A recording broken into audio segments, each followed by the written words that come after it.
Parallel realities के बारे में तो आपने सुना ही होगा, ठीक है।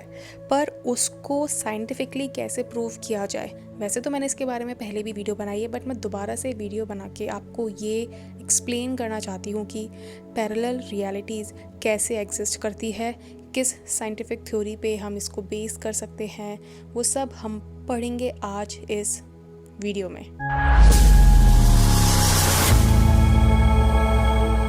Hi everyone, hope you are doing good. My name is Shivani. I'm a manifestation coach. I teach people how to turn their dreams into reality using their own subconscious mind. So अगर आपको मुझसे coaching लेनी है तो check the description, आपको उसमें सारी detail मिल जाएगी कि how you can contact me. And yes, अगर आपको कोचिंग एक्सपेंसिव लगती है तो आप कोर्स ले सकते हो मैनिफेस्ट योर एसपी अनअपोलोजेटिकली, उसका लिंक भी आपको डिस्क्रिप्शन में मिल जाएगा। मेरी वेबसाइट पे जाके आप डायरेक्टली उस कोर्स को बाय कर सकते हो। उसके अंदर वो सारी चीज़ें हैं जो आपको एक 1-to-1 कोचिंग के अंदर मिलती हैं। And yes, let's start this video. देखो, अगर आप कोई भी चीज़ मैनिफेस्ट करना चाहते हो ना, तो आपको एक कंसेप्ट बहुत अच्छे से पता होना चाहिए, वो है पैरेलल रियलिटीज़ का। Like everything that you can think, her reality जो आप अपने दिमाग में सोच सकते हो वो ऑलरेडी एग्जिस्ट करती है। और पैरेलल रियलिटीज़ होने का सबसे बड़ा साइन यही है कि आप अगर उस चीज़ के बारे में सोच सकते हो जो आपके पास अभी इस मोमेंट पे नहीं है, बट आपके दिमाग में वो एक डिज़ायर की तरह है, तो दैट मीन्स इट एग्जिस्ट। अगर आपके दिमाग में वो पॉसिबिलिटी भी है ना, तो भी इट एग्जिस्ट। अगर आप किसी चीज़ के बारे में सोच ही नहीं पा रहे हो, लाइक आपने कभी सोचा ही नहीं, कभी आप सोच ही नहीं सकते, या फिर आपके दिमाग में वो पॉसिबिलिटी ही नहीं है, ठीक है, तो that means it does not exist. ठीक है, तो सबसे बड़ा साइन होता है किसी डिज़ायर के फुलफ़िल होने का कि आपके दिमाग में वो एज अ पॉसिबिलिटी एग्जिस्ट अगर कर रही है, that means it is already done. क्यों? क्योंकि हम जो अपनी दुनिया में जो भी चीज़ एक्सपीरियंस करते हैं, ठीक है, वो हम बहुत लिमिटेड चीज़ एक्सपीरियंस करते हैं, ठीक है। जैसे कि हमारी जो आँखें हैं ना, आपने वो देखा होगा, देखा क्या होगा, आपने सुना होगा कि हमारी जो आँखें हैं ना, वो सर्टेन रेंज तक ही फ्रिक्वेंसीज और वाइब्रेशंस वगैरह देख सकती हैं। जैसे कि अगर मैं आपको एग्जांपल दूँ साइंटिफिक रेंज का, तो जो फ्रिक्वेंसी की रेंज ह्यूमन आई देख सकती है वो है 430 to 770 टेराहर्ट्ज़। मतलब कि हमारी जो ह्यूमन आइज़ है ना, वो इसी रेंज की फ्रिक्वेंसी देख सकती हैं, ठीक है। अब आपने ये भी सुना होगा कि ये जो एनिमल्स होते हैं वो कई डिफरेंट टाइप की फ्रिक्वेंसीज देख सकते हैं, ठीक है। जैसे कि जो सांप होते हैं वो इंफ्रारेड को डिटेक्ट कर सकते हैं, ठीक है, इंफ्रारेड रेज होती हैं, उनको वो डिटेक्ट कर सकते हैं। वहीं जो बीज होती हैं, जो मधुमक्खियाँ होती हैं, वो अल्ट्रावायलेट रेज को डिटेक्ट कर सकती हैं, देख सकती हैं, ठीक है। उसी तरह से आपने देखा होगा कि जो डॉग्स होते हैं वो अलग टाइप की फ्रिक्वेंसीज देख सकते हैं।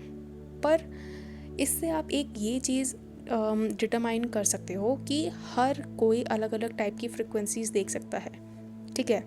इसीलिए जब आपने वो सुना होगा कि कुत्ते जो होते हैं वो दे कैन सी गोस्ट, ठीक है, they can actually see ghosts, क्योंकि उनकी आंखें उस फ्रिक्वेंसी को डिटेक्ट कर सकती हैं जिस फ्रिक्वेंसी या फिर जिस लेवल पे ये बॉडीज़ एग्जिस्ट करती हैं, ठीक है, दीज अनलाइवली बॉडीज़ एग्जिस्ट करती हैं, ठीक है। तो वो उन्हें देख सकते हैं, बट हम नहीं देख सकते। क्यों?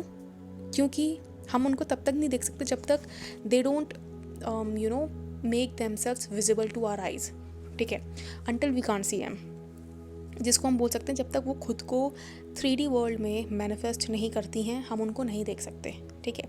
सो इससे बहुत बड़ी चीज़ साबित होती है कि हमारे आसपास अभी बहुत सारी चीज़ें एग्जिस्ट कर रही हैं इसी मोमेंट पे, but we can't see them, ठीक है। हमारे आसपास हमारा हर टाइप का future version, past version already exist करता है। इट्स जस्ट कि हम उसको नहीं देख सकते क्योंकि हमारी आंखें उस टाइप की फ्रिक्वेंसी को देखने के लिए नहीं बनी हुई हैं, ठीक है। तो बट क्या इसका मतलब ये है कि वो एग्जिस्ट नहीं करती? नहीं। हमारी जो ह्यूमन आइज़ है वो एक बहुत ही छोटा सा पोर्शन होता है इलेक्ट्रोमैग्नेटिक स्पेक्ट्रम का, जिसको हम विजिबल लाइट स्पेक्ट्रम बोलते हैं, उसके छोटे से एक पोर्शन को ही देख सकती है। ठीक है, थोड़ा सा साइंस के उसमें जा रहा है, बट आपको समझाने के लिए ये बहुत ज़रूरी है, क्योंकि जो क्वांटम जंपिंग होती है, ठीक है, क्वांटम रियलिटी शिफ्टिंग होती है, वो भी साइंस का ही एक पार्ट है। ठीक है, तो अगर आपको ये नहीं समझ में आएगा तो आपको वो भी नहीं समझ में आएगा। ठीक है, तो आई होप आपको ये वाली चीज़ समझ में आई होगी कि हमारी आँखें टाइनी पोर्शन देख सकती हैं एक इलेक्ट्रोमैग्नेटिक स्पेक्ट्रम का। ठीक है, और उसके आसपास की चीज़ें हम नहीं देख सकते। तो हमारी जो डिज़ायर होती है ना, वो भी इसी लाइट स्पेक्ट्रम के एक किसी न किसी पोर्शन पे एग्जिस्ट करती हैं, बट हम उनको नहीं देख सकते। ठीक है, और इसी से ये साबित होता है कि पैरेलल रियलिटीज़ डू एग्जिस्ट। ठीक है, अब एक थ्योरी है साइंस की which is called the block universe theory. अब ब्लॉक यूनिवर्स थ्योरी क्या होती है? अब देखो, मैंने आपको इस वीडियो के स्टार्टिंग में बोला कि हमारा जो टाइम है, ठीक है, इट इज़ नॉट लीनियर। ठीक है, everything that can exist right now in this present moment. ठीक है, पास्ट भी अभी एग्जिस्ट कर रहा है, फ्यूचर भी अभी एग्जिस्ट कर रहा है, एंड प्रेजेंट तो है ही। ठीक है, तो ब्लॉक थ्योरी क्या कहता है? ब्लॉक थ्योरी को हम इटर्नलिज्म के नाम से भी जानते हैं। तो ब्लॉक थ्योरी ये बोलता है कि पास्ट, प्रेजेंट और future everything exist equally and simultaneously. ठीक है, इसको इस तरह से विजुलाइज करो, मैं पिक्चर यहाँ पे अटैच कर दूँगी, आप देख लेना कि जो यूनिवर्स है, जो ब्रह्मांड है, it exist like a loaf of bread.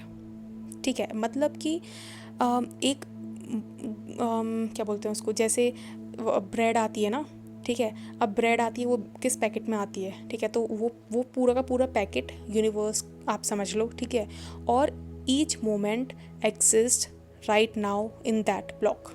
एक और एग्जांपल से समझाती हूँ कि मान लो आपकी लाइफ है, वो एक मूवी है। ठीक है, तो आपको पता है कि ये जो होल मूवी है ये एग्जिस्ट करती है। ठीक है, बट आप क्या करते हो, जब आप कोई मूवी देख रहे होते हो तो आप उस पूरी 3 घंटे की मूवी का एक ही फ्रेम एक पॉइंट पे देख रहे होते हो, राइट? हमें पता होता है कि कोई एक वीडियो है, ठीक है, कोई एक वीडियो बनी होती है, उसके अंदर बहुत सारे फ्रेम्स होते हैं। लाइक आप वीडियो को किस तरह से बनाते हो, अगर आपने थोड़ा बहुत भी एनिमेशन किया हो तो आपको पता है कि हर एक फ्रेम 1 सेकंड पे एग्जिस्ट करता है। मतलब कि पहला फ्रेम पहले सेकंड पे, दूसरा फ्रेम दूसरे सेकंड पे, और बहुत सारे फ्रेम्स से मिलके एक वीडियो बनती है। ठीक है, तो हम जब भी किसी वीडियो को देख रहे होते हैं तो हम एक पॉइंट पे उसका एक फ्रेम देख रहे होते हैं। ठीक है, बट क्या इसका मतलब ये है कि पूरी मूवी एग्जिस्ट नहीं करती, क्या पूरी वीडियो एग्जिस्ट नहीं करती? नहीं, हम जिस मोमेंट पे उस टाइम पे एग्जिस्ट कर रहे हैं वो है हमारा प्रेजेंट मोमेंट। जो हम फ्रेम देख रहे हैं अपनी लाइफ का, वो है हमारा प्रेजेंट मोमेंट, बट पास्ट और फ्यूचर भी साइमल्टेनियसली एग्जिस्ट कर रहे हैं। तो ब्लॉक यूनिवर्स थ्योरी बोलती है कि आपका फ्यूचर ऑलरेडी एग्जिस्ट करता है, it's just you haven't experienced it yet. ठीक है, अब मतलब इस चीज़ से हमें ये भी समझ में आता है कि हम जो भी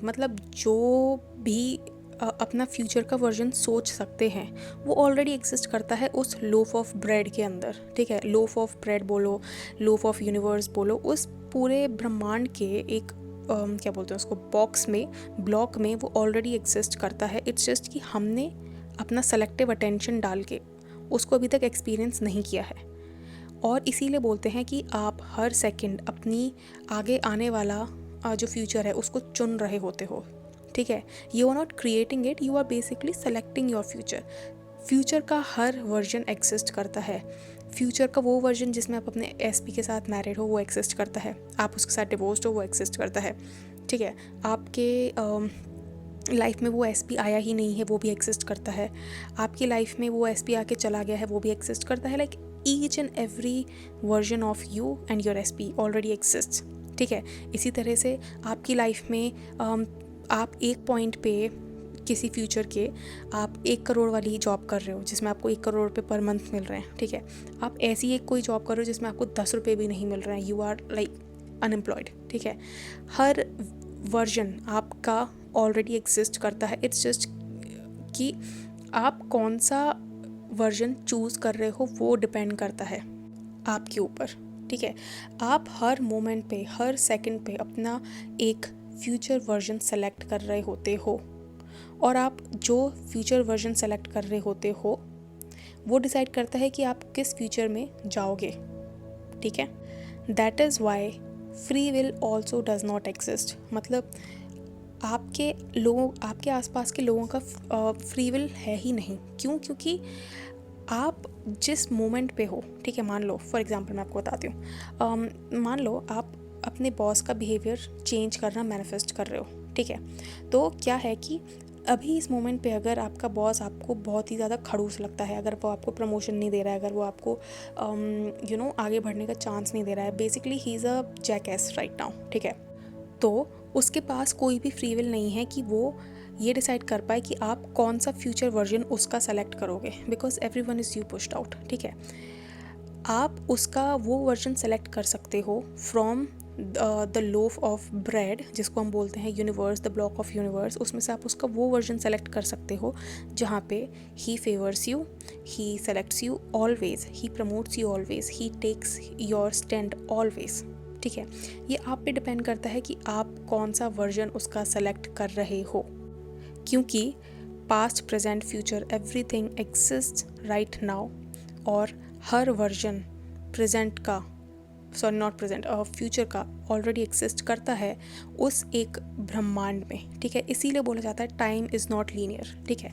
आप जो भी चाहते हो ना वो ऑलरेडी एग्जिस्ट कर रहा है, इट्स जस्ट कि आपको उसको पकड़ के रखना है अपने दिमाग में, ठीक है, तभी जाके वो आगे जाके मैनिफेस्ट होगा, ठीक है। देखो, आप चीज़ें ना इंस्टेंटली भी मैनिफेस्ट कर सकते हो, बट क्या होता है कि जो हमारा दिमाग है ना वो टाइम को लीनियर तरीके से ही देखता है, वो ये सोच ही नहीं पाता है, ये कॉम्प्रिहेंड ही नहीं कर पाता है कि वो डिज़ायर आपके पास तुरंत आ सकती है, ठीक है। इसीलिए आपको चीज़ें मैनिफेस्ट करने में टाइम लगता है, क्योंकि आप यही सोचते रहते हो कि यार पता नहीं कब मिलेगा, पता नहीं कब मिलेगा, पता नहीं कब मिलेगा, मेरी डिज़ायर पता नहीं कब मैनिफेस्ट होगी। I have been affirming, I have been visualising, but कुछ नहीं हो रहा, कुछ नहीं हो रहा, कुछ नहीं हो रहा। एंड ये चीज़ क्या कर रही है, ये चीज़ आपके उस डिज़ायर को एक डिस्टेंट चीज़ की तरह देख रहा है आपका दिमाग, ठीक है। आपका दिमाग क्या कर रहा है कि आप जो भी सोच रहे हो ना, ठीक है, अब वो क्या कर रहा है आपका दिमाग, आप सोच रहे हो कि यार मुझे अभी तक मेरी डिज़ायर नहीं मिली है, तो आपका दिमाग क्या ले रहा है उसको कि ये चीज़ इसके पास नहीं है और ये चीज़ अभी इससे अलग है, ठीक है। इसीलिए वो आपसे उस चीज़ को अलग रखे हुए है। If you want to manifest it in your life, आपको उसको एक्सेप्ट करना होगा कि वो चीज़ ऑलरेडी आपके पास इस मोमेंट पे है, राइट नाउ। वो आपसे अलग नहीं है, वो ऑलरेडी आपके पास है। ये फ्यूचर वर्जन आपको अपना सेलेक्ट करना होगा और इसको रिपीट करना होगा, इसको आपको अपने सबकॉन्शियस में बिठाना पड़ेगा। ये चीज़ जब तक आप नहीं समझोगे, आप मैनिफेस्ट नहीं कर पाओगे यार, क्योंकि manifestation is not just about कि यार मैंने अफर्म कर लिया 10 बार, मैंने अफर्म कर लिया 20 बार, मैं 10,000 बार मैंने रोबोटिक अफर्म कर लिया, बट मुझे मेरी डिज़ायर नहीं मिला। अरे नहीं मिलेगी भाई, कैसे मिलेगी आपको आपकी डिज़ायर? रोबोटिक अफर्म करते रहोगे, बट आप उसको एक्सेप्ट नहीं कर रहे हो कि वो चीज़ आपके पास ऑलरेडी है। एक बहुत बड़ा राज बताऊँ आपको, लोगों को लगता है कि हमने रोबोटिक एफर्मेशन किया और हमें वो चीज़ मिल गई। ऐसा नहीं होता है, ठीक है। शायद लोगों को पता नहीं होता है कि रोबोटिक एफर्मेशन का रीज़न क्या है काम करने का। जो लोग रोबोटिक एफर्मेशन से चीज़ें मैनिफेस्ट कर लेते हैं ना, उनका सबसे बड़ा रीज़न पता है क्या है, कि वो अनकॉन्शियसली उस चीज़ को अपने सबकॉन्शियस माइंड को ये बता देते हैं कि ये चीज़ मेरे पास ऑलरेडी है। वो ऐसे लोग होते हैं जिनका सबकॉन्शियस माइंड ये एक्सेप्ट कर लेता है कि वो चीज़ मेरे पास ऑलरेडी इस मोमेंट पे है। और कुछ लोग ऐसे होते हैं जो कि रोबोटिक एफर्मेशन कर रहे हैं, बट उनको ये फीलिंग ही नहीं आ रही है कि वो चीज़ उनके पास ऑलरेडी आ गई है, ठीक है। अब कुछ लोग बोल सकते हैं यहाँ पे कि मैंने भी रोबोटिक एफर्मेशन से चीज़ें मैनिफेस्ट की हैं, बट मुझे तो कोई फीलिंग नहीं आई, ठीक है। आपको फीलिंग नहीं आई, बट रिगार्डलेस ऑफ आपको फीलिंग आई नहीं आई, आपके दिमाग ने वो चीज़ एक्सेप्ट कर ली, क्योंकि शायद हो सकता है आपके दिमाग में उस चीज़ को लेके ज़्यादा रेजिस्टेंस ना हो, ठीक है। आप मानो चाहे ना मानो, रोबोटिक एफर्मेशन आपके लिए तभी काम करता है जब आपका सबकॉन्शियस माइंड एक्सेप्ट कर लेता है कि भाई ये जो चीज़ ये अफर्म करे जा रहा है गधों की तरह, वो उसके पास ऑलरेडी है। यू नो वॉट, अभी शायद बहुत सारे लोगों को ये लगता होगा कि अरे यार अंबानी तो बहुत ज़्यादा अमीर है, उसको तो अब कोई नहीं हरा सकता या फिर उसको तो अब कोई नहीं पीछे छोड़ सकता, ठीक है। बट कि अगर आप ये सोच सकते हो कि मैं एक दिन अंबानी से ज़्यादा अमीर बनूंगा या फिर मेरा ख़ानदान अंबानी से ज़्यादा अमीर बनेगा, ठीक है, और अगर आप इंस्पायर्ड एक्शन लोगे तो you will be the richest man of India. वो अलग बात है कि हर कोई अंबानी जितना अमीर नहीं होना चाहता है, ठीक है। अब आप देखो कि अंबानी भी क्या, ये अंबानी लोग क्या थे, ठीक है, अंबानी भी एक दिन में अमीर नहीं बने हैं, ठीक है। अंबानी में क्या हुआ कि जनरेशन्स ने क्वांटम शिफ्ट किया है, ठीक है। It took time of years to shift realities. एक टाइम पे जो अंबानी के जिन्होंने भी शुरू किया, मुझे नहीं पता किसने शुरू किया था, शायद धीरू भाई अंबानी थे जिन्होंने ये स्टार्ट किया था। उन्होंने कैसे स्टार्ट किया, उनके पास भी कोई बहुत ज़्यादा पैसा नहीं था, बट उन्होंने छोटे लेवल से स्टार्ट किया और उनके दिमाग में वो विज़न 100% होगा कि मैं इस चीज़ को यहाँ तक लेके जाऊँगा, ठीक है। और वो वहाँ तक लेके गए। उसके बाद उनके बेटे हुए, उनके बेटों के दिमाग में ये विज़न होगा कि मैं इस चीज़ को इतना ऊंचा लेके जाऊँगा कि दुनिया में लोग इसको जानेंगे पहचानेंगे। और उन्होंने उस डायरेक्शन में काम किया, ठीक है। उन्होंने वो रियलिटी सेलेक्ट की जहाँ पे they are the richest people of India, richest ख़ानदान ऑफ इंडिया, एंड वो उन्होंने मैनिफेस्ट की। अभी भी मुझे पता है कि अगर कोई ना कोई आप में से देख रहा हो या फिर अगर कोई ना कोई ऐसा इंसान हो या फिर कोई ना कोई ऐसी कंपनी का ओनर हो जो शायद अभी बहुत ज़्यादा नहीं अर्न कर रही है, बट अगर उनके दिमाग में ये विज़न है कि I want to be more या फिर I want to be richer than Ambanis, तो वो उस चीज़ को हासिल कर लेंगे।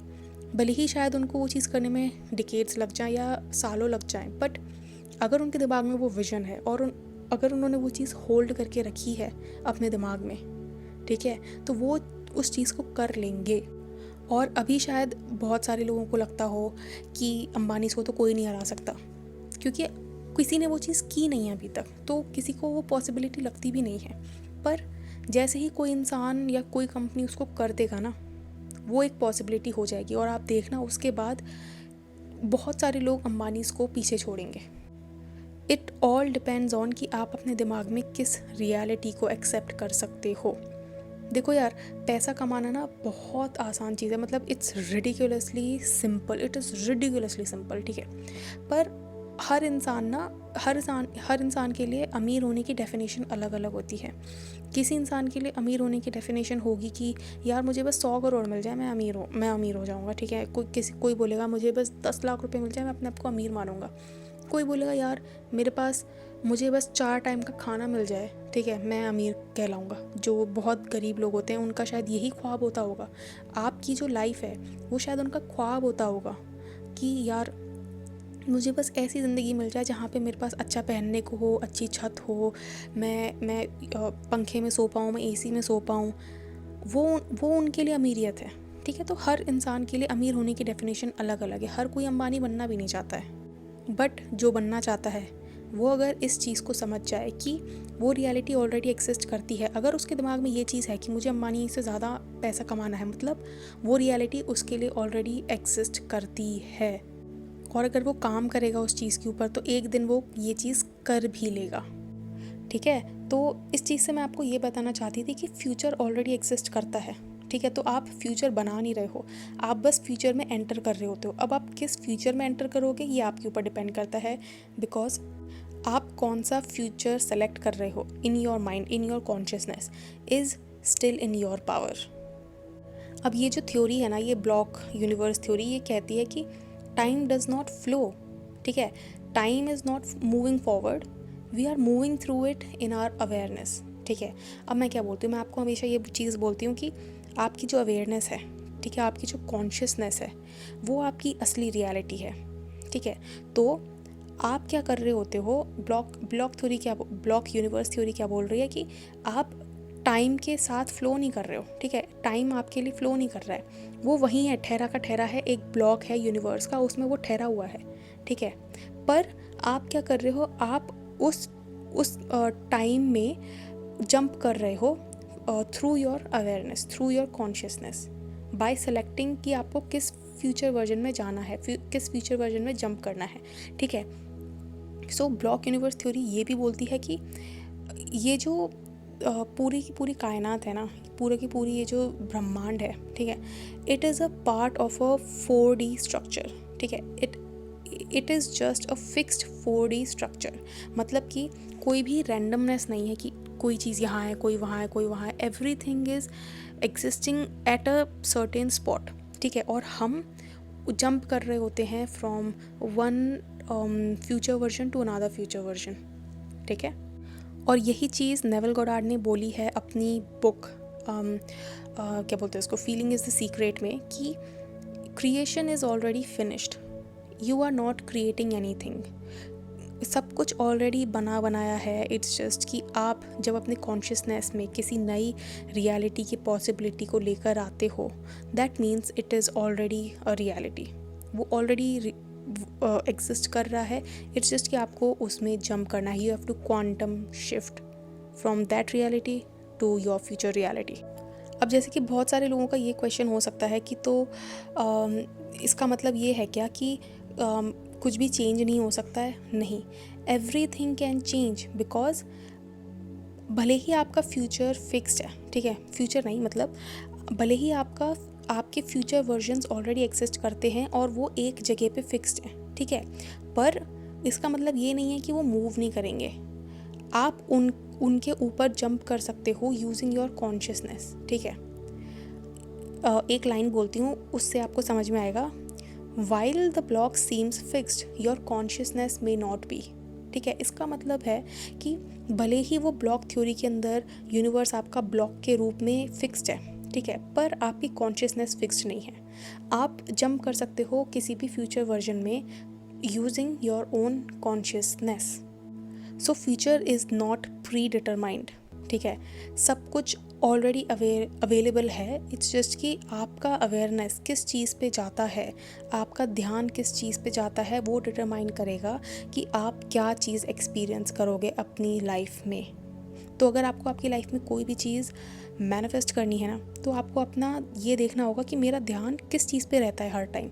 डोमिनेंटली मेरा ध्यान किस चीज़ पे रहता है, लैक पे रहता है या फिर इस चीज़ पे रहता है कि ये चीज़ मेरे पास ऑलरेडी इस मोमेंट पे एग्जिस्ट करती है।